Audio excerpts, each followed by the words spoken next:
The day before. To be honest, I don't know where to start. Boring! What's there to talk about this game and its troubled development history? Come on now, dawg. Come on, man. Seriously, what is the deal with the day before? How? How did they think that was okay to even put it in the game? I'm so sick of this company. They're trash! Fix the game! It sucks playing the shit! And I'm addicted! So I can't quit! The game was highly anticipated, but it was plagued with issues such as the use of AI voice acting, lazy asset flips, and lack of gameplay footage. The poor gun feedback, with delays in shooting effects and hit registration. Also, issues with sound effects and directional audio, as well as bugs and glitches in the game. Among other issues, there were zombies getting stuck, and players falling through the floor to death. The game is described as an extraction shooter, including character creation, joining servers, exploring Woodbury, and completing quests. Despite this, the game had endless bugs, broken servers, lack of basic features, and overall poor gameplay experience. That was a lie. From what I've seen so far is that the gameplay lacks any unique or standout features, making it feel bland and uninspiring. The combat is as generic and boring, with enemies not reacting convincingly when shot. The PvP and PvE experience is also underwhelming, with anticlimactic fights and poor synchronization. The developers, who are volunteers rather than a professional team, have faced backlash for the game's problems even before its official launch. For those who are new to my channel and don't know about this game, The Day Before is a highly wish-listed zombie survival extraction game, similar to games like DayZ or The Scum, The Division, Escape from Tarkov. In post-apocalyptic open-world MMO game, you'll start in the main settlement, in Woodbury. In the hub area, there are various NPCs such as a weapons trader, storage keeper, a bar, a doctor, and even a gym, which is useless anyway. Jobs or quests can be taken from NPCs in the hub area, which involve finding specific items and bringing them back. It's mainly fetching quests and mediocre at best. The trailer showcased various expensive cars in the game, including the Turbo Triton, which costs $2 million.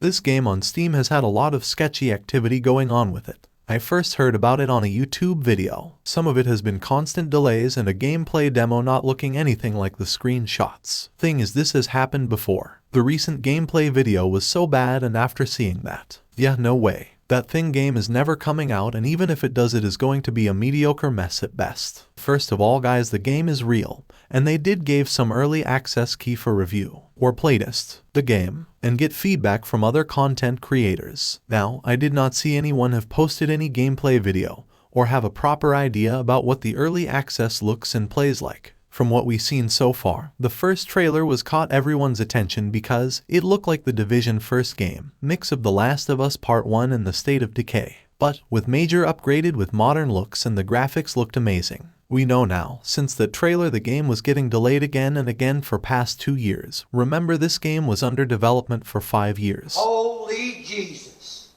What is that? What the f*** is that? My first concern is, if this game was in development for 5 years and yet we do not get to see any actual gameplay till now, as of making this video, other than some assessed flip gameplay demo they recently shown us. We also seen someone making a listing off every asset they found from the gameplay showcase on the Unreal Marketplace or whatever. I understand making a game is hard and using store assets is not necessarily a bad thing here. To further elaborate on the previous point, asset stores serve as a valuable resource for developers during the game creation process. However, it is important to note that not all assets may be readily available. Nevertheless, developers have the option to incorporate these assets into their projects and commence game testing while awaiting the completion of other elements. On the other hand, there are individuals known as asset flippers who simply acquire, appropriate, or utilize these assets without much effort. They hastily assemble them, often accompanied by prototype or example games that serve a similar purpose, and promptly put them up for sale, which looks like shit in the first place. Now in early access, which will cost you $40.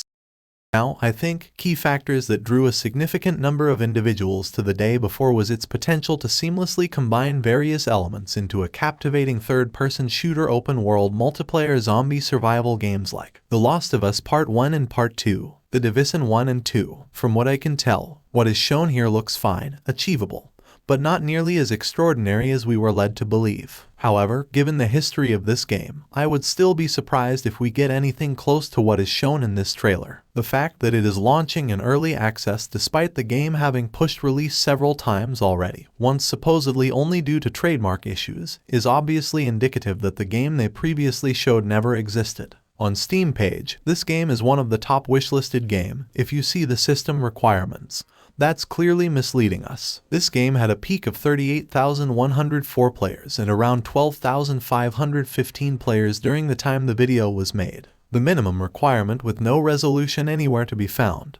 For the processor, you'll need Intel i5-8400, and for the GPU, you'll need NVIDIA GTX 1060 card. I don't know which resolution you'll need this card for. For AMD side, they forgot to playtest because you'll need AMD equivalent. That's it, nothing else. And for recommend setting with whatever resolution here, you'll need Intel i7-8700, and for the GPU side, you'll need NVIDIA GTX 1080 Ti card. Again, for whatever resolution that they want us to play. For the AMD side, AMD equivalent is required.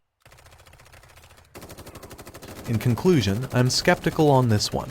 And I was right, this game is shit. But ain't no way I am paying $40 for this game. I think this is supposed to be $1 asset flip game. As it is, this still has nothing but red flags upon red flags. But we'll see how this is going to play. Even comes out of early access. I am sure that Fntastic are going to abandon this game too, just like their previous games. And also, I am sure this game is not going to come to next-gen consoles in the future. This game supports s.t.a.l.k.e.r, an anti-cheat software. Now, for those who don't know about anti-cheat, there are few games that uses s.t.a.l.k.e.r. It's not the greatest anti-cheat. There's a pretty big list of games that uses it, like the Rainbow Siege, Ark Evolution, and I am pretty sure Destiny 2, PUBG, and Arma also uses it. It's not secure enough for me. s.t.a.l.k.e.r require admin rights and kernel level access to your system. That level of access to my computer is not okay by anyone other than myself. The problem isn't really that it can scan your memory. It also allows and send your hardware information, user and system folders, which is a way bigger privacy breach than just checking your RAM for any tools reading and modifying it. Like the Nouveau anti-cheat has some performance issues. On top of all of this, it can still be bypassed, so cheaters gonna cheat anyway. Overall, in conclusion, my disappointment in the game's quality. This game is not what I expected. The day before fails to provide a satisfying gameplay experience, lacking the unique features and compelling elements found in other survival games. Based on its current state, I am not recommending anyone to buy this game and that it fails to deliver on its promises. Let me know in the comments below what you thought so far, and what aspects you're most disappointed about. Thank you for watching. Don't forget to like and subscribe for more exciting content. Until next time, peace out.